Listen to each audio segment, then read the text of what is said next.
In this video, I show you the 4 Warhammer 40,000 combat patrols I painted in 2023, and I also try to decide if I'll bother to paint any more of them.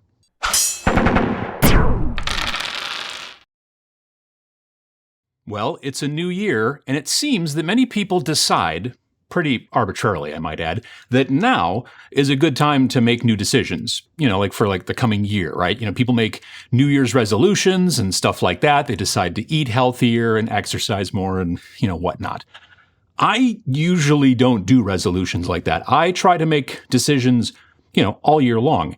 That said, coincidentally, I just finished my 4th combat patrol for Warhammer 40,000 10th edition on the last day of 2023, and now it's time to pick a 5th to build and paint.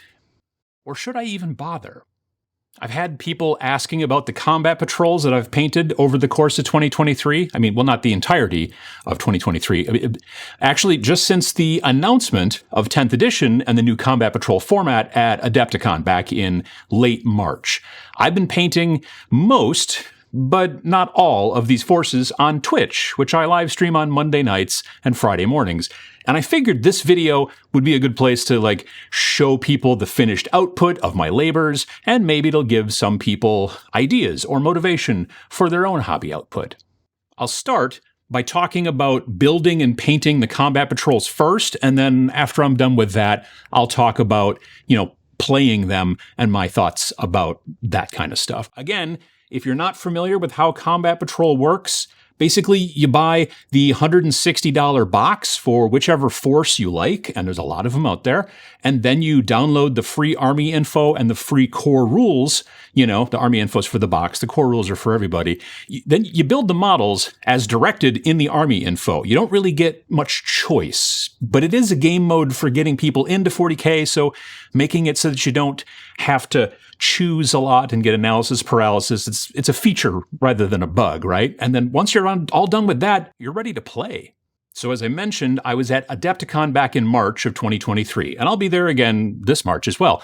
And I was at attendance at the Wednesday night Games Workshop preview event where they announced 10th edition Warhammer 40,000, which didn't really surprise anyone, I don't think. But they also announced the revamp of Combat Patrol, which I was surprised by, honestly. Way back in 5th edition 40K, Combat Patrol was how I got into the game, how I got into 40K. Back then, it was like you built something up to 400 points, and you could only take certain units, and there were other ones you couldn't, and instead of those kind of pre-built lists that we have now. But it was a great way to get into the game. I was pretty excited by this news, and the very next day, I went to a local Chicago area retailer's booth in the Adepticon vendor hall, and I bought a Combat Patrol box to start as soon as I got back home. I picked the Deathwatch. I picked them for several reasons. Number one, unlike some people, I really enjoy painting black armor. And B, the box contained just 15 models, and none of them were vehicles. I wasn't really interested in painting any vehicles at the time, and this box, at the time, had the fewest models while also having no vehicles. Now, of course, that would be Space Marines. This box was a lot of fun to paint because, as I said, I enjoy painting black armor. I generally prime black, which kind of makes sense, and then I do a zenithal over that, but not with white. I use a dark to maybe mid-dark gray. Kind of depends on how I want them to look, right? Then, after that, I usually brush on a black wash over everything. And then after that dries, I use a big kind of soft makeup brush to dry brush, again, kind of a mid-dark gray over everything to highlight the edges of the armor. This works great on especially power armor. How bright of a gray dry brush that you use is kind of up to how contrasty you like your black armor to look. So it might, your mileage may vary. Then, once that's all done, I just start working on all the details as normal. If you want me to make a tutorial for black armor and how I do it, let me know down below. As I was painting those Deathwatch models on Twitch, and only on Twitch, which meant I really only got to work on them at a maximum about 6 hours per week, so they took a while, right? At some point in early May, the new Warhammer 40,000 Leviathan starter box showed up on my doorstep. I couldn't reveal I had it until early June. That's a standard news embargo in the industry, and it's kind of normal.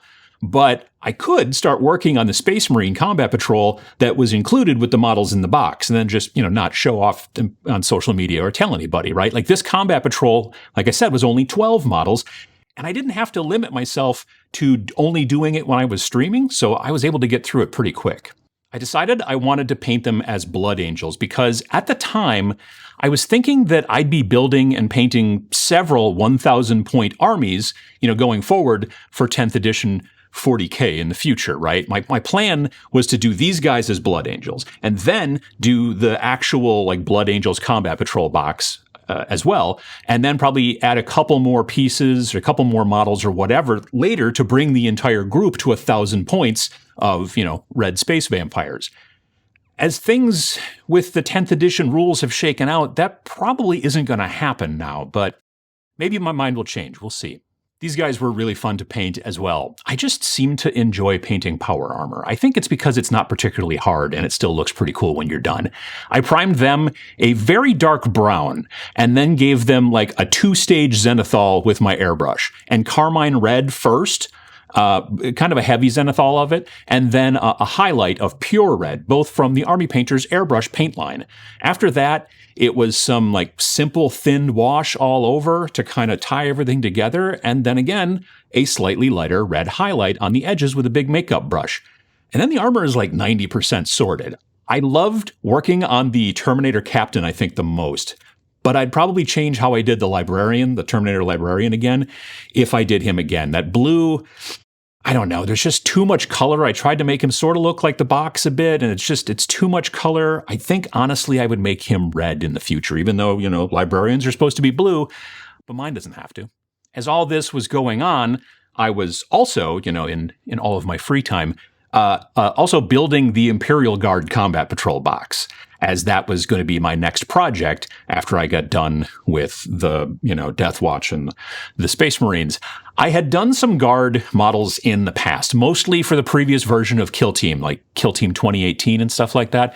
But I'd never painted this many, nor any of the vehicles. Plus, the shock troops in there were the new guys who were kind of a bit skinnier, not so, beefy as the old ones. And so I kind of liked that as well. Now, this box, like I said, it did have a vehicle, pretty much just the one vehicle, the Armored Sentinel. But it was a really cool vehicle, and it had a big plasma cannon, and so that's a lot of fun to paint as well. There are a pretty decent number of models in the box, so I was concerned about coming up with a kind of not too difficult paint scheme, and I think I did pretty well.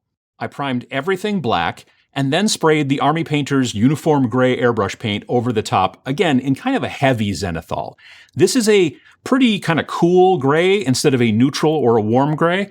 And then I followed up with a speed paint color called Occultist Cloak, I believe, or Occultist Robes. I forget which. But I did that on the helmets, like shoulders, knee pads, chest plates, other armored parts like that stuff. It's basically like a dark blue gray. And it went really, really well with the uniform gray. After those two colors were done on all the models and stuff, I basically just put a unifying wash over everything and then went through and started painting the other detail parts too, like the boots, the guns, the skin, all that kind of stuff. Again, I'm pretty happy with how they turned out. It was later in the year, and I felt like I wanted to do another combat patrol, but I couldn't make up my mind. Then I remembered I already had some Necrons painted from 3 years ago when the Indominus box dropped for 9th edition. And a bunch of those models were in the new Necron Combat Patrol. Kind of seems like I'd be dumb not to make that force, especially after playing against Sam's Necron Combat Patrol. More on that in a bit. And I already had the Doomstalker sitting in a box, on my shelves, so I didn't need to have to go out and try to find one because he was pretty hard to find, after the Leviathan box came out and they started telling people this is the new Combat Patrol. Doomstalkers were tough to find, but I already had one. Since I already had the Scorpec Destroyers and half of the Warriors done and painted and finished, then I just needed to paint up the rest of the models to match those guys from 3 years ago. Luckily, I had made a video about how to paint the Necrons in that scheme back when Indominus came out. Pachow. So I didn't even have to go back into my painting notes. I just pulled up my video and watched that. The HQ unit And the other warriors and the scarabs, they all painted up very quickly, but I spent a lot of time on the Doomstalker while streaming on Twitch because he was really big, first of all, and he was also a lot of fun to work on. But how do they all play? I hear you screaming at your screen. Firstly, you shouldn't scream at me in a video. I can't hear it. It doesn't work. That's not how any of this works. You're just scaring your family and or pets, right? Secondly, I'm a pretty terrible player, so I literally cannot give you good gaming advice. As far as strategy is concerned, it's not possible.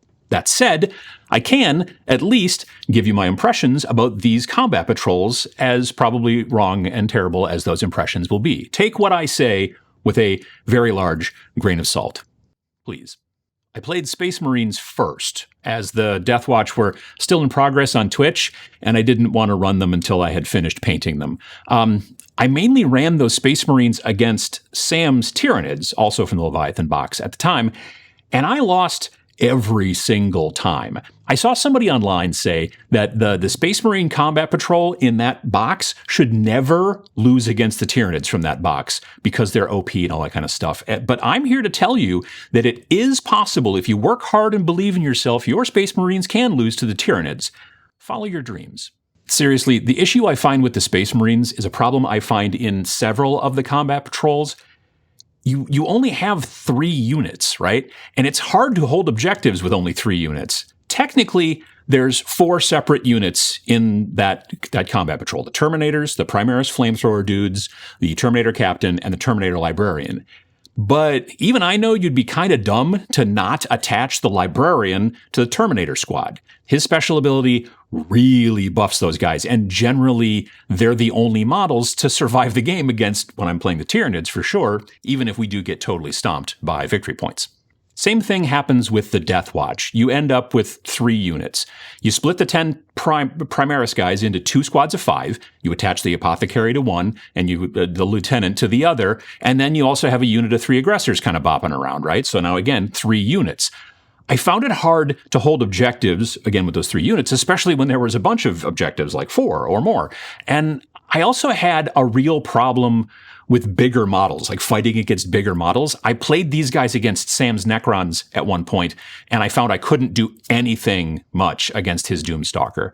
They have, the fancy ammunition that Deathwatch always have, but you got to pay a command point to use it all the time, whereas back in the day, you just sort of switched around from what you wanted, and that was also kind of messing me up. The Guard are fun, but the first time I played them, I didn't do it quite right. They have 2 squads of 10 shock troops, right, in that thing, and they have this special stratagem called Send in the Next Wave, which allows you to bring back a totally slain shock troops unit for only 1 command point. And if your commander is still alive, then you get 2 command points in your command phase, not just 1. So the idea is to play aggressive, which frankly I'm kind of bad at, and to get your shock troops up there in the front and get them killed so that you can get more. If you play cagey with them and kind of hold them back a little bit and some of them survive, you can't use that stratagem, and so they'll just be like 1 or 2 dudes sort of standing there. And if your opponent's smart, they don't want to kill those guys because otherwise they'll get to reboot. And then, of course, there's the Necrons, which I haven't gotten to play yet, as I just finished painting them like last week, and I don't like to play unpainted models. However, I have played against them, and I look forward to using their trickery and that big boy Doomstalker. He is a real beatstick and kind of a meanie. But I'm looking forward to using them against some other opponents and not against myself pretty soon. They seem pretty tough, at least to me, and I'm really looking forward to being on this side of reanimation protocols as well. But now the question is this: do I start work on a 5th combat patrol? I'm of 2 minds on it. In the positive, I enjoy painting GW models most of the time, depends on the models, and it seems that people enjoy watching those models get painted on Twitch. Putting words like Necron or Imperial Guard in the title of my streams brought new people into those streams, and some of them followed, and some might even subscribe. That's just simple math. However, I have a lot of other stuff I need to paint for all kinds of other projects, but maybe that's just not stuff that I paint on Twitch. As of today, my plan is to continue to paint combat patrols on Twitch after I get finished with the Knucklebones miniature figures that I'm working on currently, and then work on other projects offline. The big benefit to working on those projects offline is that I can get through them quicker. I don't need a 5th combat patrol, so it doesn't have to be done quickly. Twitch is the place for slow painting, at least the way I do it. I'm usually chatting more than painting during some streams anyway. So that's where I'll be working on combat patrol boxes for the future. But now, what combat patrol box is next on my agenda? I have plenty of choices out there, but there's a bunch that, frankly, I'm just not interested in, right? The 3 that are fighting for next are these. The Tau, which was my first ever 40K army, and I would paint them in the same color scheme that I did 15 plus years ago, but with 15 plus years of more experience now. Or the Adeptus Mechanicus, but not the newest version, the older version of the Combat Patrol with the Dune Crawler, which I've always wanted to paint. That the model's just so awesome. And not the new version with the winged guys. I just kind of don't like those guys. Or maybe 3 Dark Angels. Let me know which Combat Patrol you think I should paint next. Also, let me know how I'm doing it wrong if I'm losing games with Space Marines or Deathwatch or Imperial Guard. I could probably use the help. Lastly, are you even still playing Combat Patrol? Or have you lost interest with all of the rules changes that GW's been putting out to 40K? Answer any and all of these questions in the comment section down below. If you liked this video, or my paint jobs, or just the cut of my jib, please hit the like button. It really helps. Subscribe to see more videos every Friday, and thanks for watching.